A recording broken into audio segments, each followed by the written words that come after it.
Picture yourself standing in the shadow of an ancient temple, its weathered stones whispering secrets from a time when gods walked among mortals. The air is thick with incense and the weight of millennia, and carved into the walls around you are images that make your rational mind stumble. Flying chariots soar through stone skies, their occupants wielding weapons that rain fire from above. Celestial beings pilot craft that move without horses, without wheels, without any earthly means of propulsion you can comprehend. Welcome to the world of the Vimana, where ancient Sanskrit texts describe flying machines in detail so precise, so technical, that they read less like mythology and more like instruction manuals for technologies we're only beginning to understand today. I'm going to take you on a journey that will challenge everything you think you know about our ancestors. Because what if the stories weren't stories at all? What if the gods weren't gods, but pilots? What if the chariots of fire weren't metaphors, but memories of a technology so advanced it seemed divine to those who witnessed it? Now, before you click away thinking this is just another Ancient Aliens video, stick with me. Because what we're about to explore isn't built on speculation or wishful thinking. It's built on thousands of years of written records, architectural marvels that defy explanation, and scientific principles that our brightest minds are only now beginning to grasp. We're going to dig deep into ancient Sanskrit texts that describe flying machines with the same matter-of-fact tone that a modern manual might describe a helicopter. We're going to examine archaeological evidence that suggests our ancestors possessed knowledge that shouldn't have existed for thousands of years. And we're going to explore cutting-edge research that's making some very serious scientists wonder if maybe, just maybe, we've been reading history all wrong. The word Vimana itself comes from ancient Sanskrit, and depending on which scholar you ask, it can mean measuring out or traversing. But in the context we're exploring, it refers to the flying palaces and chariots described in epic texts like the Ramayana and the Mahabharata. These aren't brief mentions or vague references. These are detailed descriptions that span hundreds of pages, describing everything from the materials used in construction to the pilot training required to operate these incredible machines. Listen to this passage from the Ramayana describing Ravana's flying chariot. The Pushpaka chariot that resembles the sun and belongs to my brother was brought by the powerful Ravana. That aerial and excellent chariot going everywhere at will, that chariot resembling a bright cloud in the sky. But it doesn't stop there. The text goes on to describe how it moves, how it's controlled, even how it sounds as it cuts through the air. The Mahabharata is even more specific. It describes Vimanas that can become invisible, that can travel underwater as easily as through the sky, that can move at speeds that make the earth blur beneath them. One passage describes a weapon fired from a Vimana that sounds eerily similar to a nuclear explosion. A single projectile charged with all the power of the universe, an incandescent column of smoke and flame as bright as 10,000 suns rose with all its splendor. Now, most historians and archaeologists have traditionally dismissed these descriptions as poetic license, as the ancient mind trying to make sense of natural phenomena or expressing spiritual concepts through fantastical imagery. And for a long time, that made perfect sense. After all, how could ancient civilizations possibly have possessed technology that we're only developing today? But here's where it gets interesting. Because when you start examining these texts not as mythology, but as technical documentation, patterns emerge that are difficult to explain away. The Vaimanika Shastra, a Sanskrit text that surfaced in the early 20th century, reads like an aeronautical engineering manual. It describes different types of Vimanas, their construction materials, their power sources, even their weaponry. It talks about metals that don't heat up, about energy sources that never deplete, about navigation systems that can pinpoint any location on Earth. Dr. APJ Abdul Kalam, former president of India and a renowned aerospace engineer, once said, "The ancient Indian texts speak of flying machines called Vimanas. The descriptions are so detailed and technical that they cannot be dismissed as mere fantasy." Coming from someone who helped develop India's missile and space programs, that's not a statement to take lightly. The descriptions include specifications for different types of Vimanas. The Rukma Vimana, described as conical in shape and painted gold. The Sundara Vimana, said to be silver and capable of incredible speeds. The Shakuna Vimana, built like a bird and used primarily for reconnaissance. Each type has detailed construction requirements, from the specific alloys to be used in the hull to the precise geometric patterns that must be etched into control surfaces. But perhaps most intriguingly, These texts describe power sources that sound remarkably similar to concepts in modern physics. They talk about harnessing the power of mercury, about creating energy from the rotation of special crystals, about tapping into what they call atmospheric electricity. Some researchers have suggested these descriptions might be ancient references to concepts we now know as ion propulsion, electromagnetic levitation, or even zero-point energy. The skeptics, of course, have their counter-arguments. They point out that many of these texts were compiled or translated centuries after the original stories were told, leaving plenty of room for embellishment or misinterpretation. They note that the Vaimanika Shastra itself is controversial, with some scholars questioning its authenticity and dating. They argue that ancient peoples were perfectly capable of imagining advanced technologies without having actually possessed them, just as we today write science fiction about technologies that don't yet exist. And they have valid points. But here's what the skeptics have a harder time explaining: the archaeological evidence that seems to support these textual descriptions. Ancient landing strips in Peru that are perfectly straight for miles, carved into mountaintops with a precision that would be challenging even today. Megalithic structures around the world that show evidence of advanced engineering and construction techniques. Cave paintings and carvings from cultures across the globe that depict objects that look suspiciously like aircraft or spacecraft. Take the famous cave paintings at Tassili in Algeria. Dating back over 6,000 years, they show figures wearing what appear to be helmets and suits, standing next to objects that could easily be interpreted as aircraft. The local Tuareg people call these figures the swimmers, but they're nowhere near any body of water large enough for swimming. Or consider the Nazca Lines in Peru, those massive geoglyphs carved into the desert floor that are only fully visible from the air. Mainstream archaeology suggests they were made for religious or astronomical purposes, but they raise an obvious question. Why would an ancient civilization create massive artwork that could only be appreciated from a perspective they supposedly couldn't achieve? The list goes on. Stone carvings in Egypt that appear to show helicopters and submarines.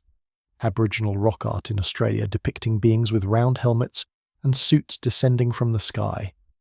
Mayan reliefs showing figures that look remarkably like astronauts operating complex machinery. Each piece of evidence taken alone can be explained away or dismissed, but taken together they form a pattern that's becoming harder to ignore. A pattern that suggests our ancestors might have had access to technologies that mainstream history says shouldn't have existed. Now, I know what some of you are thinking. This is starting to sound like ancient astronaut theory, and you're not wrong to be cautious. The idea that extraterrestrial visitors gave advanced technology to ancient humans has been proposed many times, often with more enthusiasm than evidence. But here's the thing.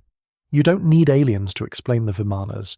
You just need to be open to the possibility that human civilization is older and more sophisticated than we've assumed. What if the technological dark age that followed the fall of ancient civilizations was more profound than we realized? What if knowledge that took millennia to accumulate was lost in just a few generations? What if the Vimanas represent not impossible ancient technology, but forgotten human achievement? Consider this. Our own technological civilization is incredibly fragile. If a global catastrophe wiped out our infrastructure tomorrow, how much of our knowledge would survive? Our information is stored on computers that require electricity, in books that can burn, in the minds of specialists who might not survive. Within a few generations, much of what we take for granted could become legend, then myth, then be forgotten entirely. The ancient world experienced its share of catastrophes. Climate change, warfare, disease, natural disasters. Entire civilizations rose and fell, taking their knowledge with them. The Library of Alexandria burned. The Maya abandoned their cities. The Indus Valley civilization simply vanished. Each time, accumulated knowledge was lost. But knowledge has a way of persisting in fragments, in stories, in traditions that outlive the civilizations that created them. And sometimes, those fragments contain more truth than we're comfortable acknowledging. The Vimanas might represent exactly that kind of persistent memory. Not fantasies or religious allegories, but garbled technical manuals from a civilization that achieved flight thousands of years before the Wright brothers took to the skies at Kitty Hawk. A civilization that understood principles of aerodynamics and propulsion that we're only now rediscovering. Modern researchers are starting to take a closer look at these ancient descriptions with fresh eyes and new tools. Dr. Padmanabha Rao, a former scientist with NASA, spent years analysing the technical specifications found in Sanskrit texts. His conclusion was startling. Many of the principles described in these ancient manuals are not only scientifically sound, but they align with cutting-edge research in aerospace engineering. The text describes something called Tamagaba, a power source that seems to harness what they call the darkness beyond darkness. When Rao analysed this description alongside other technical details, he found striking parallels to what modern physics calls zero-point energy, the quantum mechanical phenomenon, where even empty space contains fluctuating energy fields. The ancient texts speak of tapping into this invisible ocean of energy that permeates all of space. Even more intriguing is their description of materials. The Vaimanika Shastra mentions 16 different metals used in Vimana construction, 3 of which are said to absorb light completely, making the craft invisible to observers below.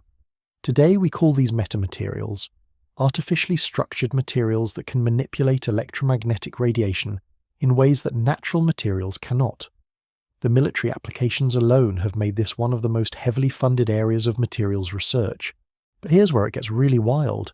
The ancient texts don't just describe the materials, they provide recipes, detailed instructions for smelting and combining these metals using specific temperatures, timing, and even astrological considerations.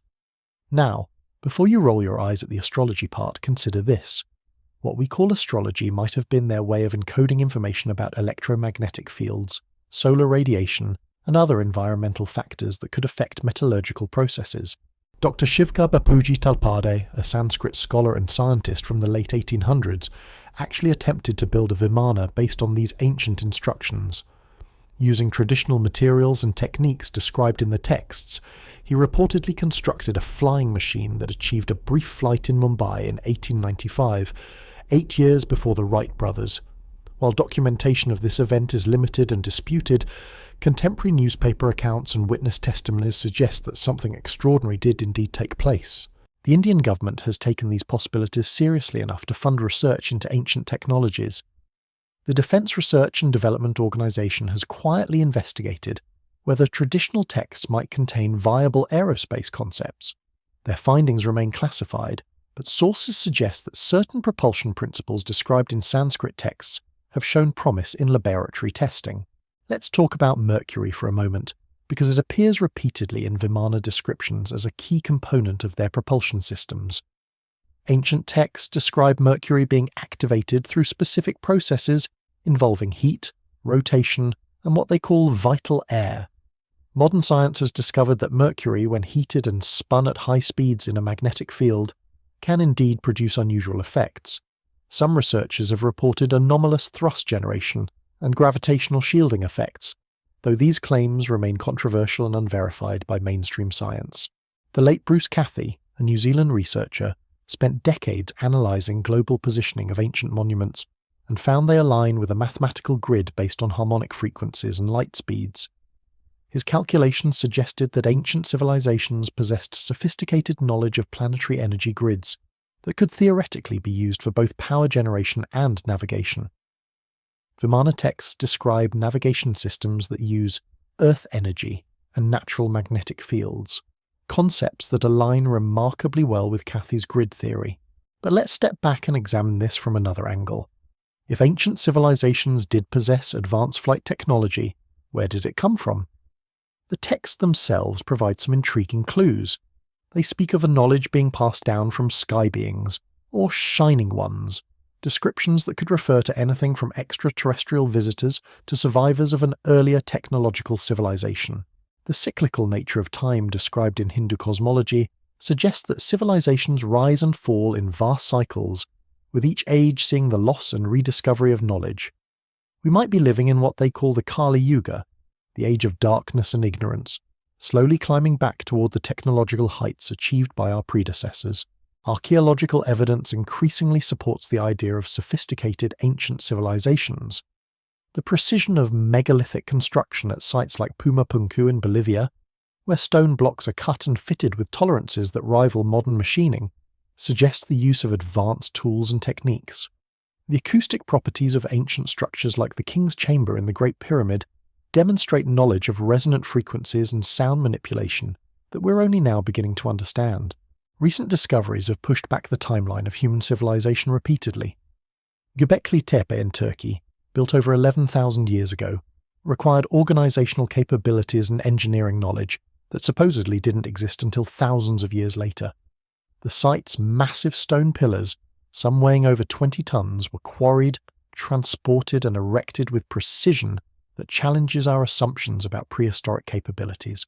If ancient peoples could move massive stones with such precision, is it really so far-fetched to imagine they might have achieved flight as well? The same engineering principles that allow us to build skyscrapers and bridges could theoretically be applied to aircraft construction. The materials might be different, the power source is unfamiliar, but the underlying physics remains constant. Consider the work of Victor Schauberger, the Austrian inventor who developed revolutionary propulsion concepts based on natural vortex movements. His designs, which influenced later research into anti-gravity and exotic propulsion systems, bear striking resemblances to descriptions found in ancient texts. Schauberger believed that nature had already solved the problems of efficient movement and energy generation. We just needed to observe and replicate these natural processes. The Sanskrit texts describe Vimanas that move by creating vortices in the air around them, generating lift through spiraling energy patterns rather than traditional wing-based aerodynamics. This concept aligns remarkably well with Schauberger's discoveries about vortex propulsion and the work of modern researchers investigating biomimetic flight systems. Even NASA has begun exploring unconventional propulsion concepts that sound like they could have come straight from ancient Sanskrit texts. Their breakthrough propulsion physics program investigated everything from anti-gravity to faster-than-light travel, acknowledging that our current understanding of physics might be incomplete. While most of these exotic concepts remain theoretical, the fact that serious scientists are willing to explore them suggests that the boundaries of possibility are wider than we once assumed.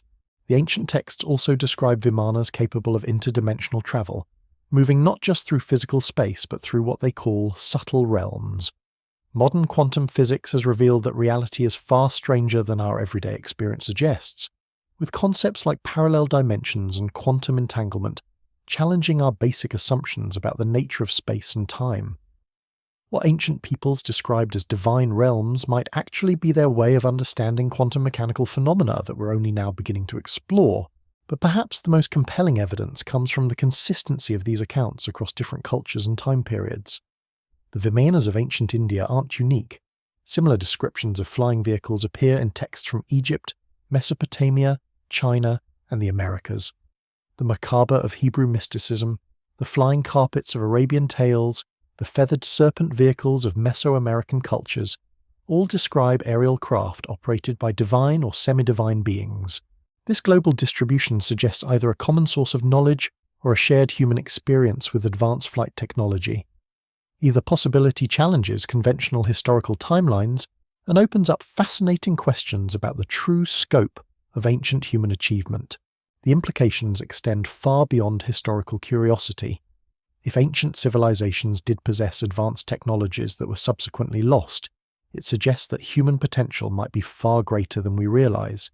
It implies that the trajectory of civilization isn't necessarily upward and linear, but cyclical, with periods of great achievement followed by decline and gradual recovery.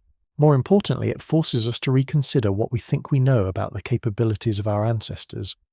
We tend to view ancient peoples through the lens of technological superiority, assuming that because they lacked computers and satellites, they must have been primitive in all respects. But intelligence doesn't require silicon chips. Ingenuity doesn't need electricity. And the human brain that designed the first stone tools is the same brain that sent rockets to the moon. The Sanskrit texts reveal a sophisticated understanding of metallurgy that rivals modern knowledge. They describe techniques for creating alloys that remain cool under extreme heat, metals that can withstand pressures that would crush conventional materials, and substances that can store and conduct energy in ways that sound suspiciously like modern superconductors. The Samarangana Sutradhara, another ancient text, provides detailed instructions for creating these materials using processes that involve precise timing, specific temperatures, and what they call life-giving substances. Dr. Maharishi Bharadwaja's ancient treatise on aeronautics describes not just one type of flying machine, but multiple classes designed for different purposes. Combat Vimanas equipped with weapons that could destroy entire armies in moments. Passenger Vimanas designed for comfort and long-distance travel. Reconnaissance Vimanas built for stealth and surveillance. Each category includes specifications for construction, operation, and maintenance that read like modern military procurement documents. The weapons described in these texts are particularly unsettling. The Brahmastra, often mentioned alongside Vimana descriptions, is said to be a weapon of such devastating power that it could destroy the three worlds. The effects described, blinding light, heat that burns for days, poisoning of water and soil, hair and nails falling out, sound remarkably similar to the effects of nuclear weapons. The Mahabharata even includes ethical discussions about when such weapons should and shouldn't be used, suggesting that ancient peoples understood the moral implications of wielding such destructive power. But it's the technical precision that really captures your attention. These aren't vague mythological references to magical flying horses, they're engineering specifications. The texts describe how to calculate lift coefficients, how to adjust for air density at different altitudes, how to navigate using celestial markers and magnetic compasses. They discuss fuel efficiency, payload capacity, and range limitations with the same matter-of-fact tone that a modern pilot's manual might use. The propulsion systems described in these ancient texts are where things get truly fascinating. Rather than relying on combustion engines like our modern aircraft, Vimanas reportedly used what the texts call liquid electricity, energy generated through the interaction of specific metals with atmospheric forces. Some descriptions mention mercury being heated and spun in specially designed chambers, creating fields that could counteract gravity itself. This isn't as far-fetched as it might sound. Modern research into electrogravitics and field propulsion has revealed that rotating charged masses can indeed create anomalous effects on gravitational fields. The work of scientists like Thomas Townsend Brown demonstrated that electrical charges can produce thrust effects that seem to defy conventional physics. While mainstream science remains skeptical, classified military research into these phenomena continues to this day. The ancient texts also describe navigation systems that sound remarkably advanced. Vimana pilots used instruments called Dishadarshaka, direction indicators that could pinpoint any location on Earth. They employed Shabda Yantra, sound devices that could detect approaching aircraft from great distances. Most intriguingly, they utilized Guhagapada Shaka, instruments that could see through solid objects, revealing hidden structures or concealed enemies. These descriptions align suspiciously well with modern technologies like GPS navigation, radar detection, and ground-penetrating imaging systems. The question becomes, how could ancient texts describe such sophisticated concepts thousands of years before we developed the scientific framework to understand them? The training required for Vimana pilots was apparently extensive and specialized. Ancient texts describe schools where students spent years learning the principles of flight, the properties of different metals, the behavior of atmospheric currents, and the operation of complex instruments. They studied what we might now call aerodynamics, materials science, and electromagnetic theory, though they used different terminology and conceptual frameworks.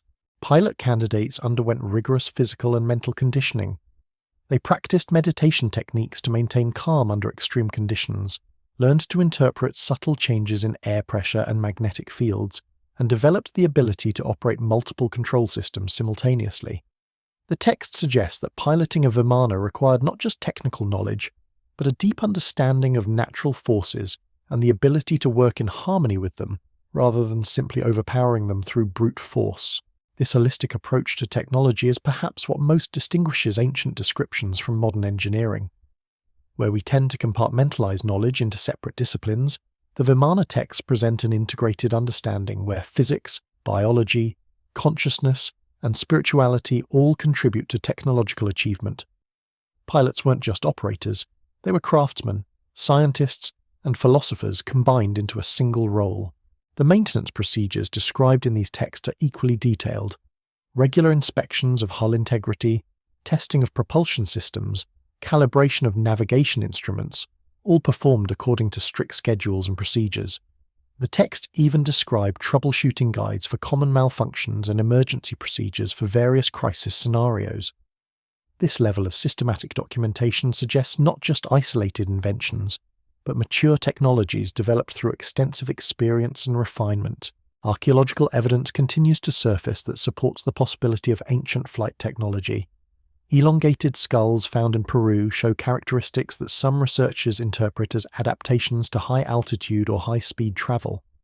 Ancient runways in various parts of the world display features that seem designed for aircraft rather than ground-based vehicles.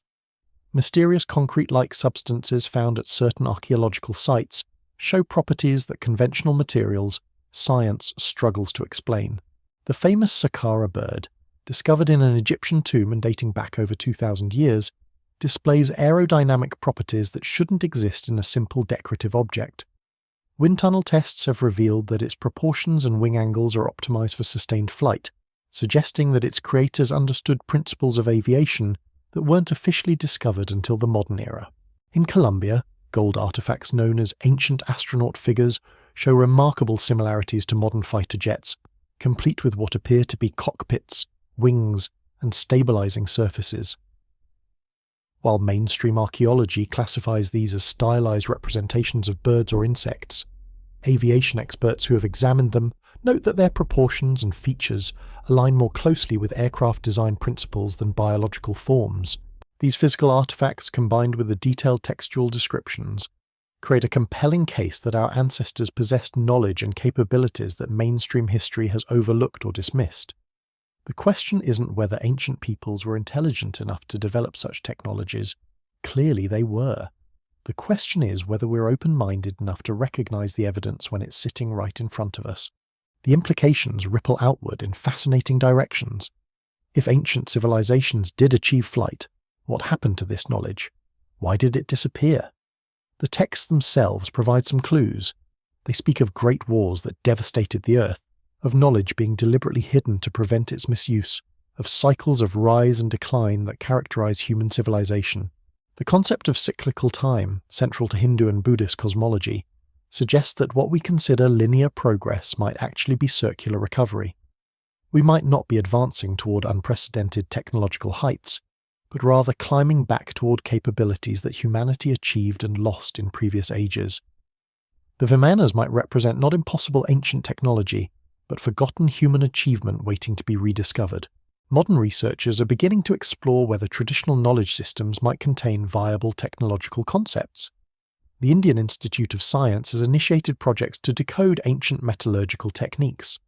NASA has quietly investigated whether Sanskrit descriptions of atmospheric flight might contain insights relevant to aerospace engineering. Even the US military has shown interest in unconventional propulsion concepts that bear striking resemblances to ancient descriptions.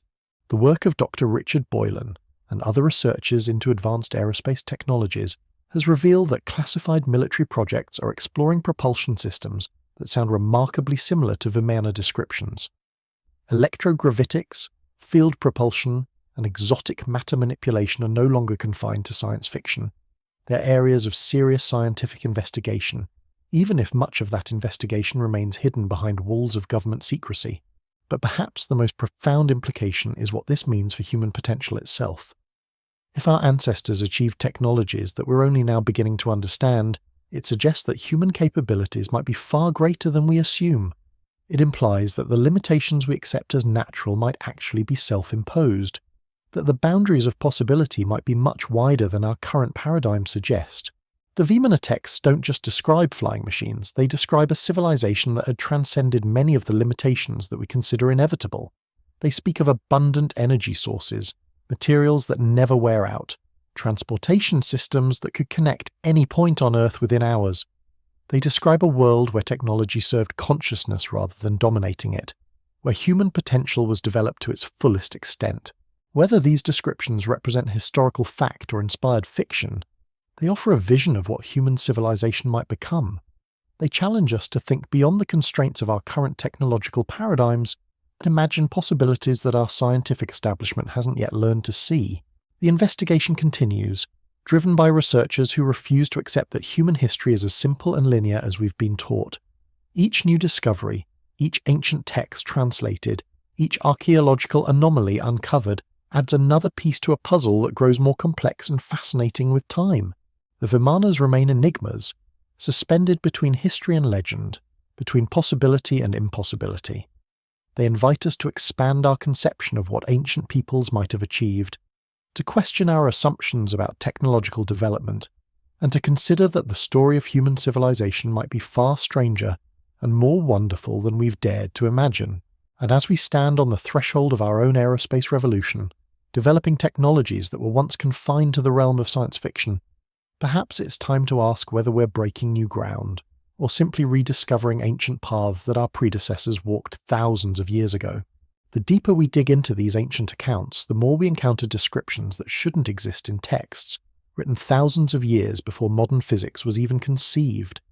Take the concept of time dilation, for instance.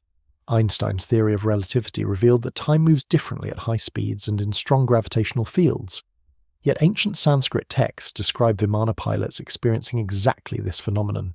The Bhagavata Purana tells the story of King Kakudmi, who travels to the realm of Brahma in what appears to be a high-speed aircraft. When he returns to Earth, he discovers that although he experienced only a brief journey, centuries have passed on his home planet.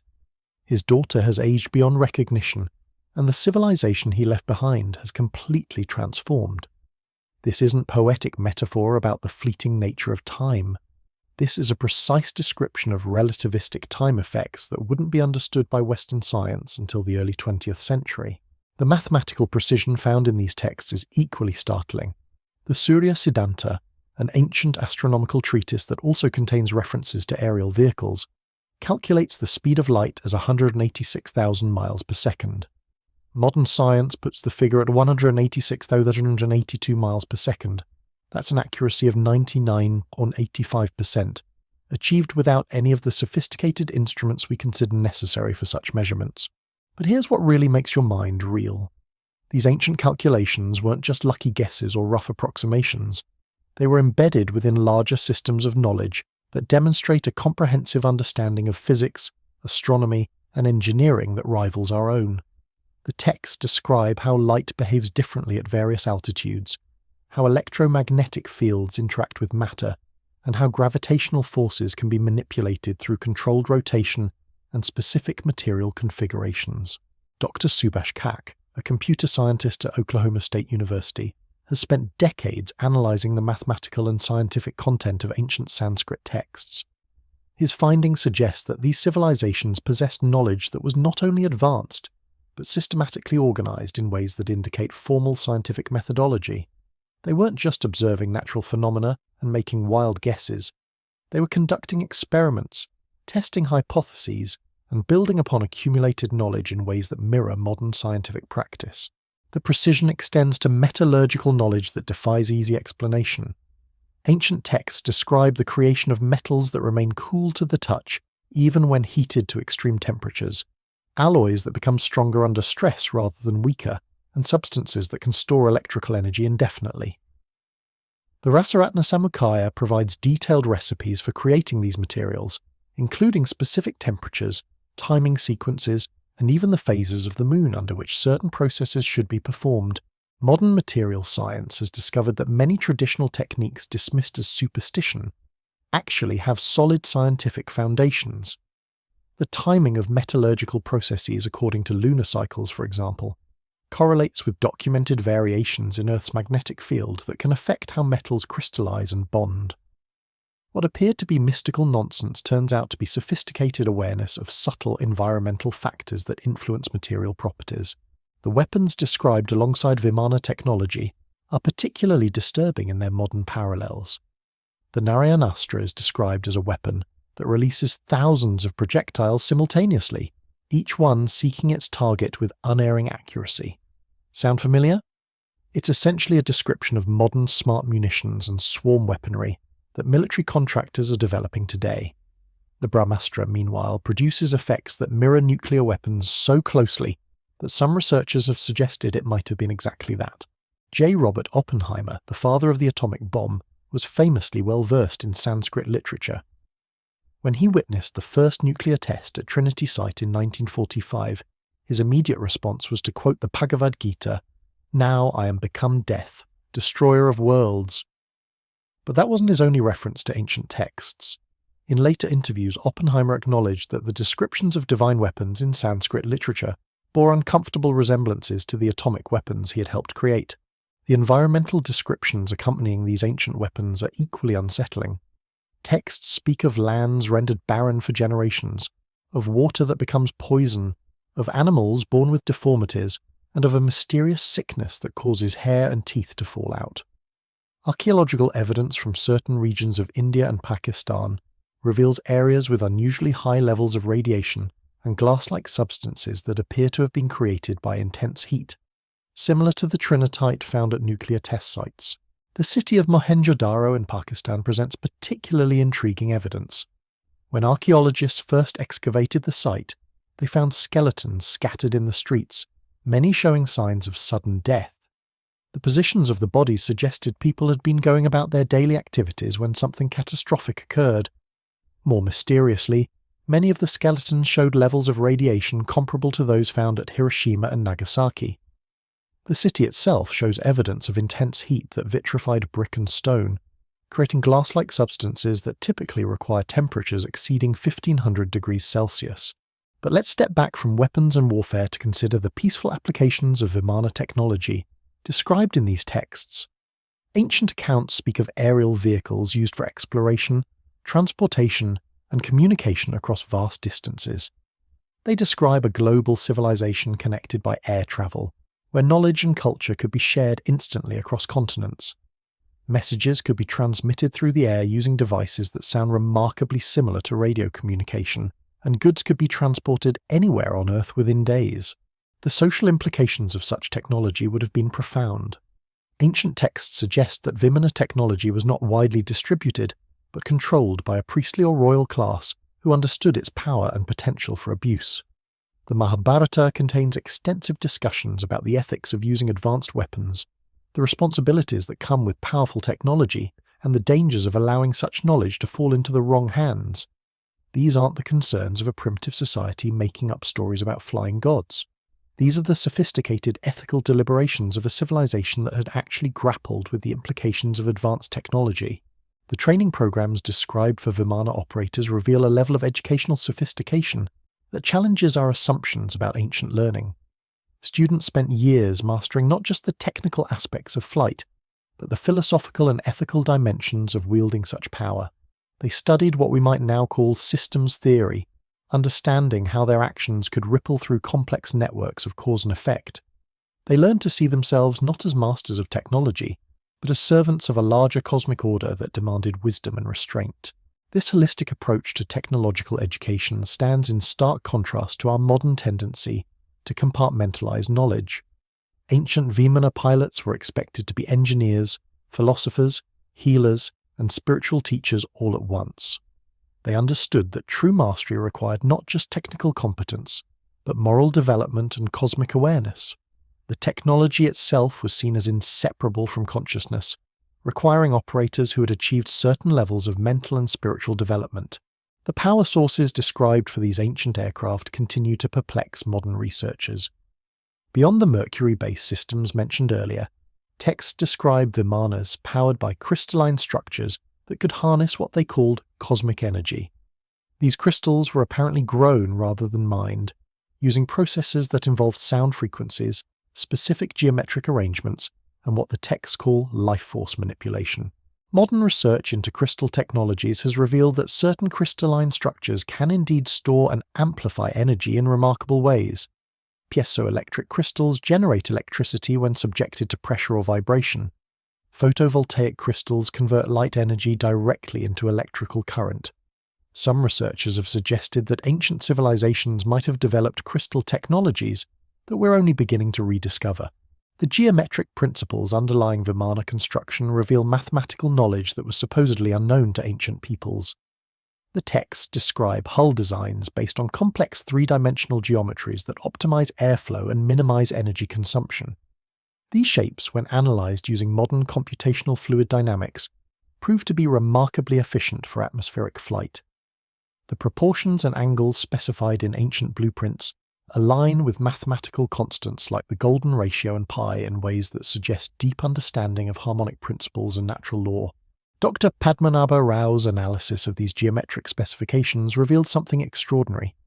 The proportions used in Vimana design correspond to frequencies found throughout nature, from the spiral arrangements of galaxies to the structure of DNA. The ancient builders weren't just creating functional aircraft, they were encoding universal principles into their designs, creating machines that resonated with the fundamental harmonies of existence itself. The navigation systems described in these texts demonstrate knowledge of Earth's magnetic field, atmospheric currents, and celestial mechanics that rivals modern understanding. Ancient pilots used instruments that could detect variations in magnetic field strength, changes in air pressure and density, and the positions of celestial bodies with extraordinary precision. They understood concepts like magnetic declination, atmospheric refraction, and stellar parallax that weren't officially discovered by Western science until centuries later. But perhaps most intriguingly, the texts describe navigation techniques that don't rely on external references at all. Advanced pilots were taught to navigate using what the texts call inner knowing, a form of intuitive awareness that could sense direction, distance, and destination without instruments. While this might sound mystical, modern research into human navigation abilities has revealed that we possess biological magnetic sensors and other innate guidance systems that we've largely forgotten how to use. The communication systems employed by Vimana operators sound remarkably similar to modern radio and satellite technology. Ancient texts describe devices that could transmit voices and images across vast distances, networks that connected aircraft with ground stations, and systems for coordinating multiple vehicles during complex operations. They even mention what appears to be electronic countermeasures, devices that could jam enemy communications or render their navigation systems ineffective. The manufacturing processes described for Vimana construction reveal industrial capabilities that shouldn't have existed in ancient times. Texts speak of massive workshops where hundreds of craftsmen worked with precision tools to create components that fit together with perfect accuracy. They describe quality control systems, standardized parts, and assembly line techniques that we associate with modern manufacturing. The scale of production implied by these descriptions suggests civilizations with populations and organizational capabilities far beyond what mainstream archaeology attributes to ancient peoples. Archaeological evidence from various sites around the world continues to support the possibility of ancient high technology. Megalithic structures demonstrate precision cutting and fitting that would be challenging even with modern tools. Ancient mines show evidence of extraction techniques that required sophisticated engineering and massive organizational efforts. Metallurgical sites reveal knowledge of alloys and processing methods that we're only now beginning to understand. The famous Antikythera mechanism, discovered in a Greek shipwreck and dating back over 2,000 years, demonstrates that ancient peoples were capable of creating mechanical devices of extraordinary complexity and precision. This bronze computer could predict eclipses, track planetary movements, and calculate celestial events decades in advance. If ancient Greeks could create such sophisticated mechanical computers, is it really impossible that earlier civilizations might have achieved even greater technological heights? Recent discoveries continue to push back the timeline of human technological achievement. The Nebra sky disk, found in Germany and dating back 3,600 years, displays astronomical knowledge that was supposedly unknown to Bronze Age Europeans. Ancient Chinese texts describe mechanical devices and industrial processes that sound remarkably modern. Mayan astronomical calculations demonstrate mathematical precision that rivals computer-generated models. Each new discovery forces us to reconsider our assumptions about ancient capabilities. The evidence suggests that human civilization has experienced multiple cycles of advancement and decline, with knowledge being lost and rediscovered repeatedly throughout history. The Vimanas might represent not impossible ancient fantasy, but memories of actual technological achievements that were lost during one of these cyclical collapses. The global distribution of similar stories across cultures that had no apparent contact with each other strengthens this possibility. From the flying carpets of Arabian tales to the cloud ships of Chinese mythology, from the skyboats of Native American traditions to the aerial chariots of European folklore, descriptions of flying vehicles appear in virtually every cultural tradition on Earth. This universality suggests either a common source of knowledge or shared human experience with actual flying technology.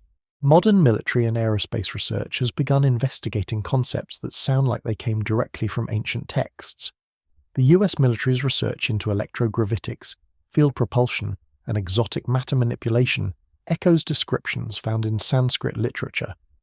NASA's Breakthrough Propulsion Physics program explored unconventional concepts, including anti-gravity and faster-than-light travel. While much of this research remains classified, leaked documents and insider testimonies suggest that some ancient concepts are being taken very seriously indeed. The work of researchers like Dr. Eugene Podkletnov, who claim to have achieved gravity modification effects using rotating superconductors, bears striking resemblances to ancient descriptions of mercury-based propulsion systems. While Podkletnov's claims remain controversial and unverified, similar research continues in laboratories around the world, suggesting that the principles described in ancient texts might not be as impossible as they initially appear. The philosophical implications of rediscovering ancient flying technology extend far beyond historical curiosity. If our ancestors achieved capabilities that we're only now beginning to understand, it suggests that human potential is far greater than we currently realize. It implies that the limitations we accept as natural might actually be self-imposed, that consciousness itself might be capable of achievements we've barely begun to explore. The ancient texts don't just describe technology. They describe a worldview in which consciousness and matter, mind and machine, spiritual development and technological capability are intimately connected. The Vimana operators weren't just pilots. They were evolved beings who had transcended ordinary human limitations through disciplined practice and expanded awareness. This integrated approach to technology and consciousness offers a radically different model for human development. Instead of seeing ourselves as separate from our machines, struggling to control increasingly complex technologies, the ancient texts suggest a path where technology becomes an extension of consciousness itself, where advancement means not just building better machines, but becoming better humans. As we stand on the threshold of our own technological revolution, developing artificial intelligence, quantum computers, and space travel capabilities that were once confined to science fiction, perhaps it's time to consider whether we're breaking entirely new ground or rediscovering ancient paths that our predecessors walked thousands of years ago. The question of whether the Vimanas were real remains tantalizingly open. The evidence is intriguing but not conclusive, compelling but not definitive. What's certain is that these ancient accounts challenge us to expand our conception of human possibility, to question our assumptions about technological development, and to remain open to the idea that history might be far stranger and more wonderful than we've been taught to believe. The story becomes even more fascinating when we examine the geographic distribution of these ancient accounts. It's not just India that preserves memories of flying machines. Similar descriptions appear in texts from civilizations that supposedly had no contact with each other, scattered across continents and separated by thousands of years. This global pattern suggests something far more significant than isolated mythological invention. In ancient Mesopotamia, the Epic of Etana describes the protagonist soaring through the heavens on the back of an eagle, reaching such heights that the earth appears as a mere speck below. But when you read the original cuneiform tablets, the descriptions become surprisingly technical. The text mentions specific altitudes, describes changes in air pressure and temperature, and details the physiological effects of high-altitude flight, with an accuracy that suggests first-hand experience rather than poetic imagination. The ancient Egyptians left behind numerous depictions of their gods travelling in solar barques across the sky. But these weren't simple boats floating through celestial waters. Hieroglyphic texts describe these vessels as having the ability to hover, accelerate rapidly, and navigate using stellar references. The famous Tuli papyrus, though controversial in its authenticity, describes objects in the sky that behaved in ways that sound remarkably similar to modern aircraft or spacecraft. Moving westward, the Bible contains numerous references to flying vehicles that go far beyond Ezekiel's famous wheel within a wheel. The prophet Elijah is taken up to heaven in a whirlwind with chariots of fire. Isaiah describes the Lord coming swiftly upon a cloud. These aren't vague metaphors, but detailed accounts that include descriptions of sounds, visual effects, and physical sensations that accompany these aerial encounters. In the Americas, the Popol Vuh of the Maya describes flying serpents that carried the gods across great distances. But these weren't mythical creatures. The texts provide specific details about their construction, their means of propulsion, and their operational characteristics. Aztec codices depict Quetzalcoatl's flying serpent with mechanical details that look suspiciously like aircraft components. The precision of these illustrations, combined with their technical consistency across different sources, suggests they might be documenting actual technologies rather than religious symbols. The Aboriginal Dreamtime stories of Australia speak of beings who arrive from the sky in craft that could traverse vast distances. These accounts, passed down through tens of thousands of years of oral tradition, maintain remarkable consistency in their technical details.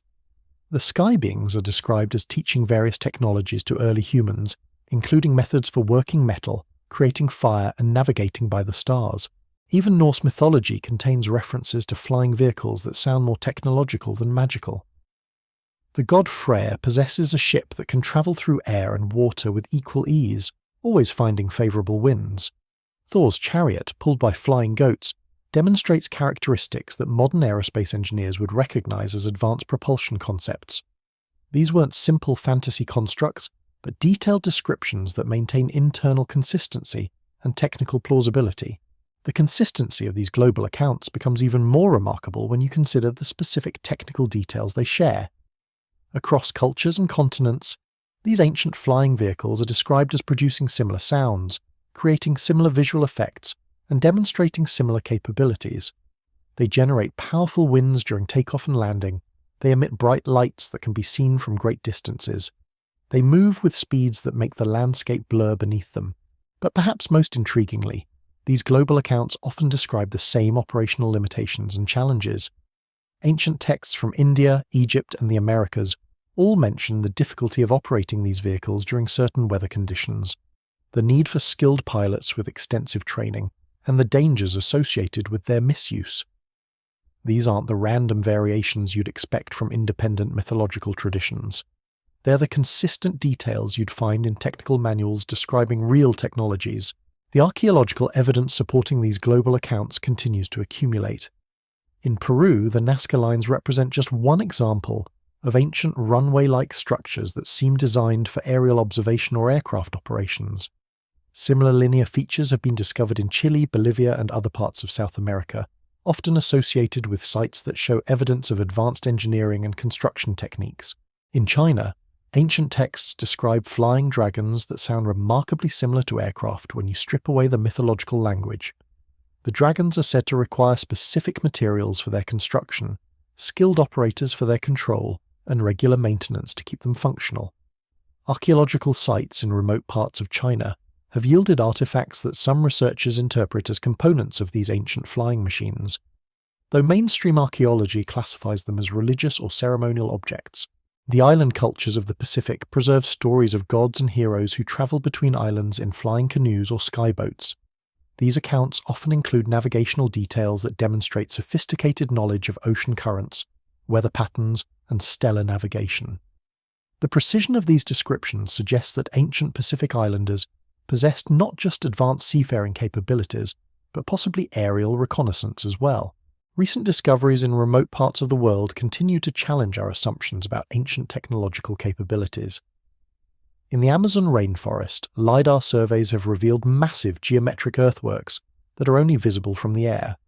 These structures, some covering areas larger than modern cities, demonstrate planning and construction capabilities that require aerial oversight and coordination. The Atacama Desert in Chile has yielded geoglyphs that rival the Nazca Lines in their scale and precision.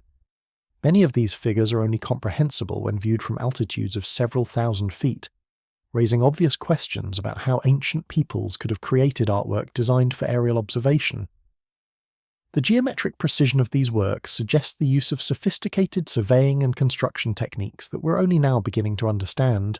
Mountain regions around the world contain ancient landing strips and platforms that seem designed for aircraft rather than terrestrial vehicles. The plains of Nazca are just the most famous examples.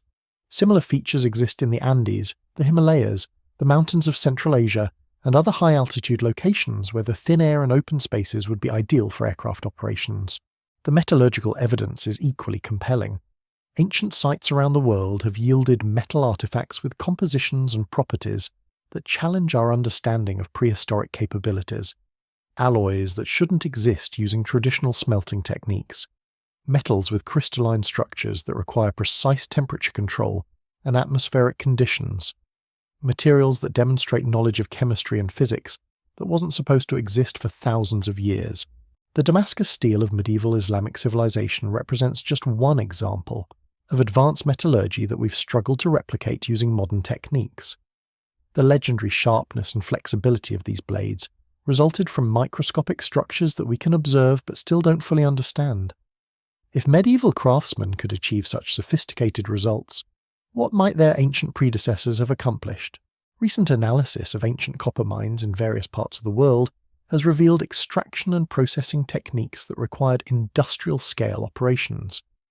The sheer volume of metal extracted from some sites implies mining operations that employed thousands of workers and sophisticated organizational systems. The precision of the extraction techniques suggests knowledge of geology and engineering that rivals modern capabilities. The power sources described in ancient texts become more intriguing when examined through the lens of modern energy research. Descriptions of crystals that generate electricity, metals that store energy indefinitely, and devices that harness atmospheric forces sound increasingly plausible as we develop new understanding of quantum mechanics and exotic matter states. Research into zero-point energy extraction, though still experimental and controversial, has revealed that the quantum vacuum contains enormous amounts of energy that could theoretically be tapped using the right technologies. Ancient descriptions of devices that draw power from empty space or the void between atoms might represent primitive understanding of these quantum mechanical phenomena. The acoustic levitation techniques described in various ancient traditions have modern parallels in current research into sound-based manipulation of matter. Scientists have successfully used focused sound waves to levitate small objects, create acoustic barriers, and even manipulate the internal structure of materials. The ancient accounts of using sound to move massive stones or lift heavy objects might document technologies that we're only beginning to rediscover. The biological modifications described in some ancient texts raise even more intriguing possibilities. Accounts of beings with enhanced physical capabilities, extended lifespans, and unusual physiological characteristics might document genetic engineering techniques that ancient civilizations developed and applied. The elongated skulls found in various archaeological sites around the world show characteristics that some researchers interpret as evidence of deliberate biological modification. The precision of ancient astronomical observations implies not just sophisticated mathematical capabilities, but possibly advanced optical instruments as well. The accuracy of Mayan calendars, the precision of ancient eclipse predictions, and the detailed knowledge of planetary movements found in various cultural traditions suggest observational capabilities that might have required telescopic enhancement. Ancient texts describe optical devices that could magnify distant objects, reveal hidden details, and even see through solid matter. While these descriptions are often dismissed as supernatural abilities, they might actually document advanced optical technologies that ancient civilizations developed and used. The crystal lenses found at various archaeological sites, though often classified as decorative objects, show optical properties that suggest they might have been components of more complex viewing instruments. The medical knowledge preserved in ancient texts demonstrates understanding of human physiology, disease processes, and therapeutic techniques that rivals modern medicine in many respects.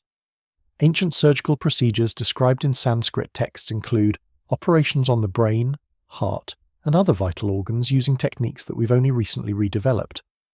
The precision of these procedures implies not just advanced surgical skills, but possibly enhanced visual capabilities and life support technologies as well.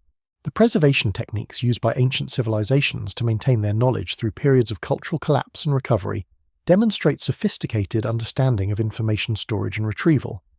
The redundancy built into ancient texts, the multiple encoding systems used to preserve technical information, and the careful selection of durable materials and storage methods suggest that these civilizations understood the fragility of knowledge and took deliberate steps to ensure its survival. The mystery deepens when we consider the sudden disappearance of these technologies from the historical record.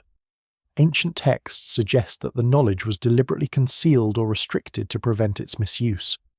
The Mahabharata contains warnings about the dangers of allowing advanced weapons to fall into the wrong hands.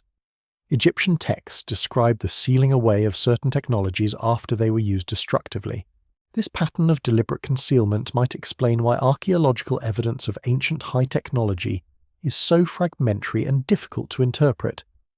If advanced civilizations made conscious decisions to hide their most powerful technologies, they would have taken steps to ensure that the evidence wouldn't survive in easily recognizable forms.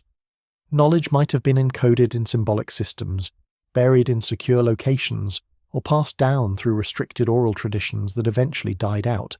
The cyclical nature of civilization described in many ancient traditions suggests that the loss and rediscovery of advanced technologies might be a recurring pattern in human history. We might not be the first technological civilization to arise on Earth, and we probably won't be the last. Each cycle might reach different heights of achievement before declining due to war, environmental catastrophe, or social collapse. This cyclical model of human development offers a radically different perspective on our current technological trajectory.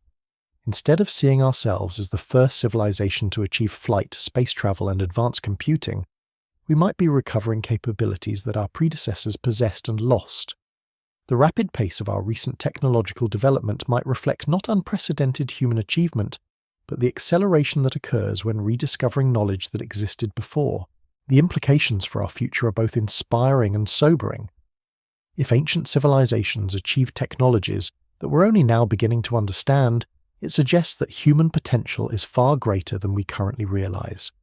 We might be capable of achievements that we haven't yet imagined, developments that could transform our civilization in ways we can barely comprehend. But the ancient accounts also contain warnings about the dangers of advanced technology in the hands of beings who haven't achieved corresponding levels of wisdom and ethical development. The weapons described in ancient texts were apparently so devastating that they could destroy entire civilizations. The environmental damage described in some accounts suggests that ancient peoples learned harsh lessons about the consequences of technological power without moral restraint. As we develop our own advanced technologies, artificial intelligence, genetic engineering, quantum computing, and exotic propulsion systems, perhaps we should pay attention to the warnings embedded in these ancient accounts. The knowledge of how to build powerful technologies might be less important than the wisdom to use them responsibly. The search for evidence of ancient flying machines continues, driven by researchers who refuse to accept that human history is as simple and straightforward as conventional narratives suggest. Each new archaeological discovery, each ancient text translated, each technological breakthrough that mirrors ancient descriptions adds another piece to a puzzle that grows more complex and fascinating with time. Whether the Vimanas were real aircraft, symbolic representations of spiritual concepts, or something else entirely, they represent a challenge to our assumptions about human capability and historical development. They invite us to consider possibilities that mainstream academia hasn't yet learned to see, to remain open to evidence that doesn't fit comfortable categories, and to acknowledge that the story of human civilization might be far stranger and more wonderful than we've been taught to believe. The weight of these revelations settles over us like dust from ancient ruins, each piece of evidence adding to a picture that refuses to fit neatly into the categories we've constructed for understanding the past. We're left standing at the intersection of archaeology and impossibility, where carbon-dated artifacts whisper of technologies that shouldn't exist, and thousand-year-old texts read like classified military documents. But let's pause for a moment and consider what we're really confronting here. This isn't just about ancient flying machines or lost civilizations. It's about the fundamental question of human memory itself. How much of our own story have we forgotten? How many times have we climbed to technological heights only to tumble back into darkness, leaving nothing but myths and mysteries for future generations to puzzle over? The Sanskrit texts speak of yugas, vast cycles of time where civilizations rise and fall like waves on a cosmic shore. The Kali Yuga, the age of darkness and ignorance, is said to be followed by periods of renewal and rediscovery. What if we're living through exactly such a cycle right now? What if our rapid technological advancement isn't unprecedented human achievement, but rather the natural acceleration that occurs when a species begins to remember what it once knew? Consider the strangeness of our current moment. Within the span of a single century, we've gone from horse-drawn carriages to spacecraft, from telegraph lines to global internet networks, from mechanical calculators to artificial intelligence systems that can process information faster than human comprehension. The pace of change is so rapid it almost defies explanation through normal evolutionary processes, yet the ancient texts describe similar periods of explosive technological development. They speak of civilizations that mastered flight, energy manipulation, and communication technologies in remarkably short periods. The parallels are unsettling and profound. Are we retracing steps that others walked before us, following pathways already carved into the landscape of human possibility? The modern aerospace industry has begun to encounter principles that sound eerily familiar to anyone who's studied the Vimana texts. plasma propulsion systems that manipulate charged particles to generate thrust, electromagnetic field manipulation for lift generation. Even theoretical concepts like Alcubierre drives for faster-than-light travel echo ancient descriptions of vehicles that could traverse vast distances by bending space-time itself. NASA's current research into breakthrough propulsion physics includes investigations of concepts that ancient texts described in different language but with remarkable technical precision. The agency's studies of electroaerodynamic thrust, field propulsion, and exotic matter manipulation are exploring territories that Sanskrit scholars mapped out thousands of years ago using different terminology but similar underlying principles. The military applications of these technologies have not been lost on modern defense establishments. Classified research programs with names like Project Blue Book, the Advanced Aerospace Threat Identification Program, and various special access programs have investigated phenomena that bear striking resemblances to ancient descriptions of aerial craft, with capabilities beyond conventional aircraft. Leaked documents and whistleblower testimonies suggest that breakthrough technologies based on principles described in ancient texts are not just theoretical possibilities, but active areas of development within black-budget programs. The electromagnetic signature management systems, gravity modification research, and exotic propulsion concepts being explored in classified facilities sound remarkably similar to the technologies described in Vedic literature. But here's where the story takes another fascinating turn. The ancient texts don't just describe the technologies themselves, they provide detailed warnings about their potential misuse and the catastrophic consequences that can result when such powerful capabilities fall into the wrong hands. The Mahabharata contains extensive discussions about the ethics of warfare, the responsibilities of those who wield advanced weapons, and the long-term environmental and social consequences of technological conflict. These aren't abstract philosophical treatises. They read like after-action reports from civilizations that learned hard lessons about the double-edged nature of advanced technology. The descriptions of lands rendered uninhabitable for generations, of genetic damage that affected subsequent populations, of environmental contamination that persisted long after the conflicts ended, all sound disturbingly familiar to anyone who's studied the effects of modern warfare and industrial pollution. The question becomes increasingly urgent as our own technological capabilities advance. Are we repeating patterns that have played out before in human history? Are we approaching the same crossroads where previous civilizations made choices that determined whether they transcended their limitations or destroyed themselves in the process? As we reach the end of this journey through the shadows of ancient technology and forgotten knowledge, we're left with more questions than answers, and perhaps that's exactly as it should be. The Vimanas remain suspended between myth and reality, between impossibility and evidence, challenging us to expand our understanding of what our ancestors might have achieved. Whether these flying machines were real aircraft that once soared through ancient skies, symbolic representations of spiritual transcendence, or something else entirely beyond our current comprehension, they force us to confront the limitations of our assumptions about human history and capability. The truth is, we may never know for certain whether the Vimanas flew through actual skies, or only through the boundless realm of human imagination. But in asking these questions, in examining this evidence with open minds, we honour both the ingenuity of our ancestors and the endless potential of human consciousness to reach beyond the boundaries of what seems possible. So the next time you see an aircraft cutting through the sky above you, remember that somewhere in the distant past someone else may have looked up at similar craft and wondered about the minds that created them, the knowledge that made them possible, and the dreams that lifted them into the heavens.